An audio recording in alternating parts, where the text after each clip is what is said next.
We are learning new details in the investigation into hush money payments to adult film star Stormy Daniels and Donald Trump's alleged involvement.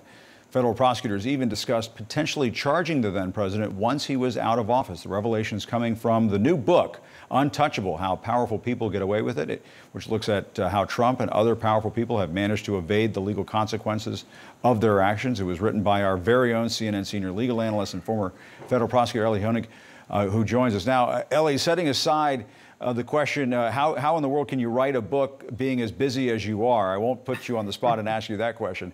You do have some very good brand new reporting in this book, taking us inside the Department of Justice, including the real story of how Donald Trump became Individual One. Tell us more. Yeah, Jim, I got the behind the scenes story here, and I found it fascinating how Donald Trump ended up as Individual One. So if we go back to 2018, the Southern District of New York, my former office, is getting ready to indict Michael Cohen on those hush money payments. Now, because Donald Trump was the sitting president at the time, they knew they could not indict him. However, the Southern District of New York prepared an indictment of Michael Cohen that laid out chapter and verse on Donald Trump's involvement in that hush money scheme, that went into great detail how Donald Trump was the driver of it, the beneficiary of it, and really made clear that in their view, Donald Trump was criminally liable. However, the bosses down at DOJ in Washington, D.C., what we used to call Main Justice, found out about this and they stepped on it. They said, absolutely not. We're not putting all that detail in Michael Cohen's indictment about Donald Trump. And then there was the question of, well, what do we call Trump then? Now, originally, the SDNY considered calling him co-conspirator one, which would have been the first time since Richard Nixon that label was applied to a president. That was shot down. Then the Southern District said, well, how about candidate one? That was even shot down as being too much. And then they settled on the completely innocuous Individual One. And Jim, as a result, we got this sanitized indictment of Michael Cohen that barely mentioned Individual One. And the end result there was only Michael Cohen was ever prosecuted for that. Interesting.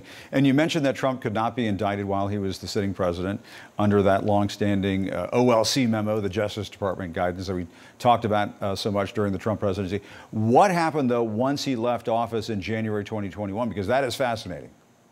So I've revealed for the first time in this book that the Southern District of New York did have a series of meetings starting in January of 2021 about what do we do when he leaves office? Do we indict him then? I will tell you the end result. We all know, no, he was not prosecuted. But the reasoning that went into the Southern District's decision I found really interesting. And people, I guess, can decide for themselves if they agree or disagree. But among the reasons was, first of all, they believed it would be politically fraught to charge a controversial former president. And strangely enough, the fact that Trump had all these other scandals and potential crimes between those two things, the Mueller investigation, the Ukraine impeachment, January 6th had happened. The Southern District felt like at that point, the hush money payments were sort of too old or even too low on the list of his infractions. And so they sort of left it to others to do it. And as a result, only Michael Cohen was ever charged for this whole scheme, which is really hard to defend, I think.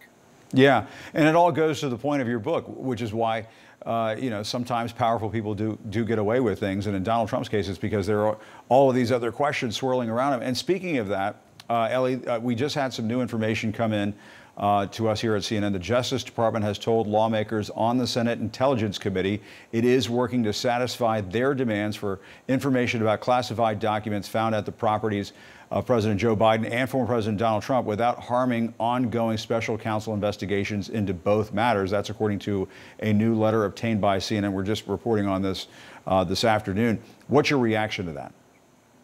So I think DOJ has to draw a line in the sand, and it sounds to me like they are doing a good job drawing that line in this case. And the line is this: we will help you, Senate Intelligence Committee or House Intelligence Committee, figure out what was in those documents, figure out whether there's a national security risk. But what DOJ cannot do, and Merrick Garland, as critical as I am of him at times in the book, Merrick Garland has done a very good job of saying what we will not do is crack open the records on our pending ongoing investigations, whether it's of Donald Trump or Joe Biden or anyone else, because if DOJ were to do that, they would expose those investigations. They would jeopardize the case. They would even jeopardize really the reputations of people who are under investigation. So I do think DOJ is handling this exactly right. They're drawing a line, and we'll see if Congress respects that.